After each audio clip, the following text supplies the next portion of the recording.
Salut à tous, j'espère que vous allez bien. On se retrouve aujourd'hui pour une nouvelle vidéo. Je vais tenter de vous expliquer pourquoi le prochain mercato sera à base d'échanges et également parler de nouvelles rumeurs côté Barça.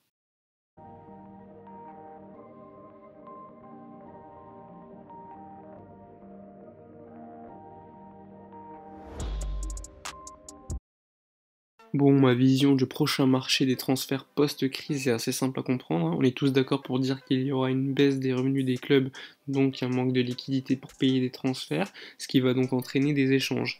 On sait par exemple que le Barça doit réduire ses dépenses et pour cela, il faut se débarrasser de manière nécessaire des gros salaires et prolonger certains contrats, mais de façon contrôlée quand même. En gros, pour maquiller les comptes, les clubs vont utiliser les échanges, surtout de joueurs qui sont déjà amortis. Prenons par exemple Ivan Rakitic, le Barça déjà amorti dans ses comptes sans transfert qui date quand même de 2014. En gros, aujourd'hui, il coûte 0 € si on ne prend pas en compte son salaire. Du coup, si on recrute un joueur en échange, par exemple Paul Pogba, et que les clubs se mettent d'accord pour dire qu'il a une valeur de 50 millions d'euros, au niveau comptable, c'est comme si le Barça recevait 50 millions d'euros et se débarrassait d'un joueur valant 0 €. Donc ça fait une plus-value de 50 millions d'euros dans les comptes du Barça à court terme. Mais cet échange aura des conséquences sur les comptes des années futures, puisqu'il faudra amortir chaque année suivante les 50 millions d'euros de la valeur de Pogba.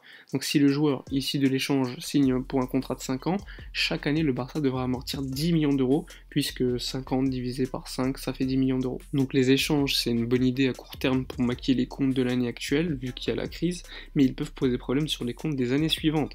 C'est pour ça qu'un joueur comme Neto, qui est venu la saison passée à la suite d'un échange avec Valence, le Barça va essayer de vite s'en débarrasser pour ne pas avoir à amortir les 28 millions d'euros de son transfert sur plusieurs années. Donc j'espère que vous aurez compris le mécanisme des échanges, amortissement et compte des clubs.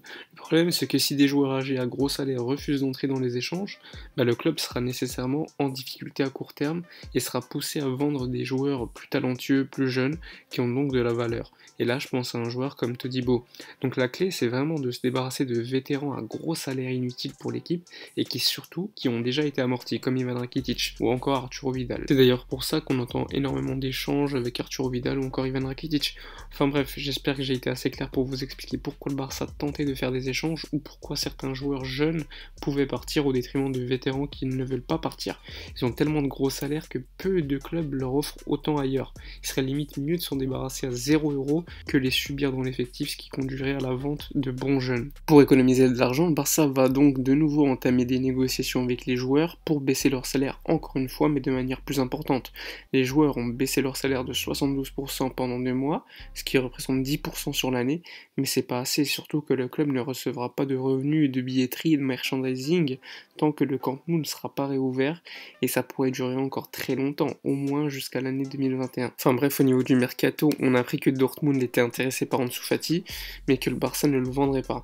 Le club pourrait le prêter néanmoins si Neymar ou Lautaro Martinez signent au Barça, en tout cas c'est ce que dit Alfredo Martinez, journaliste plutôt fiable d'Onda Cero en Espagne. Pour moi, Ansu Fati doit jouer, et c'est un joueur qui prend plus la profondeur que nos autres attaquants. On n'a aucune raison de le prêter si d'autres ailiers n'arrivent pas. Concernant le futur d'Onana, Raja Catalunya a annoncé que le Barça et l'agent d'Onana discutaient et qu'en cas de départ de Ter Stegen, Onana serait l'élu. Après, Ter Stegen devrait probablement prolonger son contrat au Barça, donc il n'y aura pas de souci de ce côté-là. Autre rumeur, elle va dans le sens des explications sur les échanges que je vous ai fait un peu plus tôt dans la vidéo, ça concerne Cancelo et Nelson Semedo.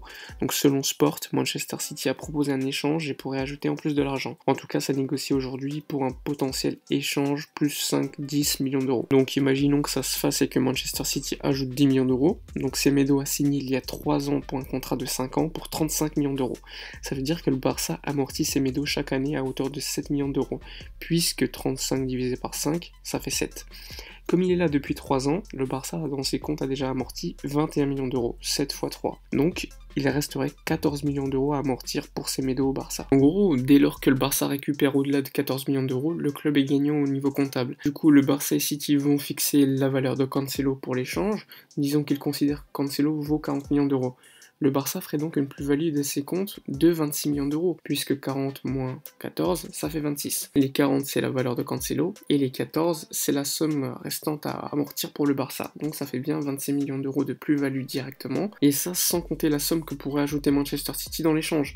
On avait dit 10 millions d'euros au début. Le Barça serait donc plus que gagnant comptablement à court terme, avec une plus-value de 36 millions d'euros au total. Après, si Cancelo signe par exemple un contrat de 5 ans, vu que sa valeur est de 40 millions d'euros, 40 millions d'euros divisé par 50 contrats, ça fait 8 millions d'euros annuels à amortir pour le Barça. Ce qui n'est pas énorme, donc ça fait une plus-value à court terme qui est énorme, et à long terme, c'est pas une dépense énorme. Bon, j'espère que j'ai été assez clair, car c'est un peu technique. N'hésitez pas à me dire ce que vous en pensez en commentaire de l'éventuel échange entre Nelson Semedo et Cancelo plus de l'argent. Personnellement, je pense que Semedo n'a malheureusement pas gagné sa bataille contre Sergi Roberto depuis 3 ans, alors qu'il est meilleur, donc selon moi. Souki et Setien lui montraient beaucoup de mieux et commençaient à montrer de belles choses offensivement.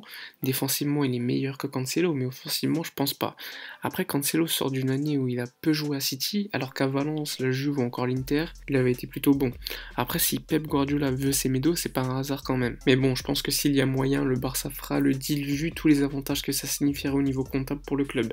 Après, à voir si Semedo voudrait aller à City, qui, je le rappelle, pour le moment est interdit de compétition européenne pendant 2 ans. Enfin bref, on sait qu'il y a des rumeurs d'échange entre Barcelone et la Juve également concernant Pjanic, Sergi Roberto et possiblement d'autres joueurs qui n'ont pas filtré, mais il n'y aura pas Arthur à mon avis dans le deal puisqu'il a réitéré par plusieurs fois qu'il allait rester au club et que c'était son désir. Du coup on verra bien ce qui va se passer. La dernière rumeur elle concerne Jadon Sancho, l'ailier de 19 ans de Dortmund, qui pourrait quitter l'Allemagne cet été pour aller à Manchester United notamment. Après il y a pas mal de rumeurs de prolongation de contrat et l'intérêt du Barça pour le joueur selon Bild et Sport. On verra bien ce qui va se passer, mais c'est un ailier talentueux et Dieu sait qu'on a besoin d'ailier. Je pense néanmoins que le Barça ne le recrutera pas car il est trop cher, et surtout parce que je pense que Barcelone préfère recruter Lautaro Martinez qui est un neuf plutôt qu'un ailier. Je pense que c'est surtout une tactique des agents du joueur et ou de Dortmund pour que le transfert vers United se fait, donc ils utilisent le Barça comme rumeur pour faire gonfler le prix.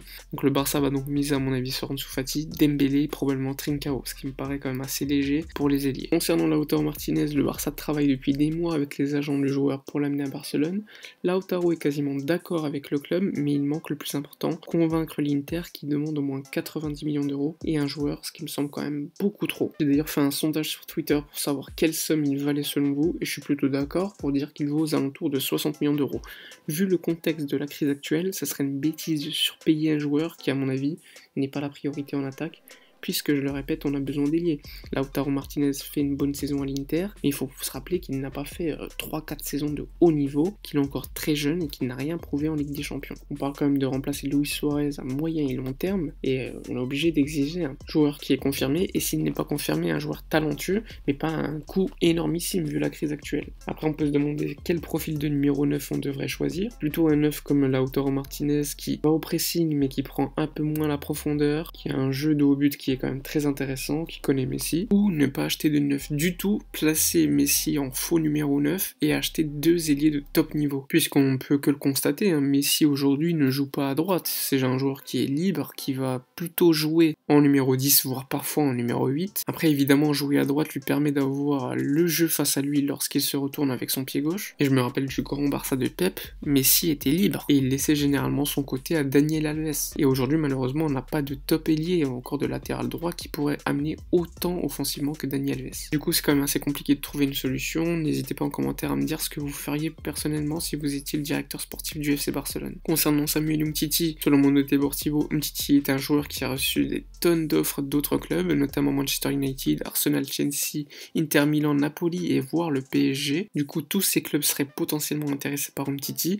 Après à mon avis la valeur d'Umtiti a quand même sacrément baissé. Personnellement je l'ai déjà dit, je mettrais Todibo comme étant le numéro 3 en défense centrale, et j'aurais recruté un autre défenseur central de qualité jeune comme Upamecano, mais malheureusement le club ne devrait pas le recruter vu qu'il va peut-être prolonger. Pour moi il faut se débarrasser d'Umtiti déjà parce qu'il a un gros salaire, qu'il a déjà presque 27 ans, qu'il ne pourra pas à mon avis revenir à son niveau de 2017 où il était exceptionnel. Il a eu par la suite sa blessure au genou, il s'est sacrifié pour jouer la Coupe du Monde, il l'a gagné, mais son genou va continuer à lui poser problème tout au long de sa carrière. Même s'il a retrouvé un semblant de niveau depuis quelques mois, à mon avis il faut faut vite se débarrasser de Samuel Umtiti avant que sa valeur continue de chuter, puisqu'à mon avis Clément Lenglet sera titulaire indiscutable pendant encore pas mal de temps. Après, s'il n'y a personne sur le mercato qui pourrait remplacer Samuel Umtiti, il faudrait évidemment le garder. À mon avis, soit cet été, soit l'été prochain, il faudra vendre Samuel Umtiti pour au moins gagner de l'argent, économiser son gros salaire. Enfin bref, c'est la fin de la vidéo, j'espère qu'elle vous a plu, j'ai essayé de vous expliquer au maximum la raison des échanges potentiellement mis en place lors du prochain mercato.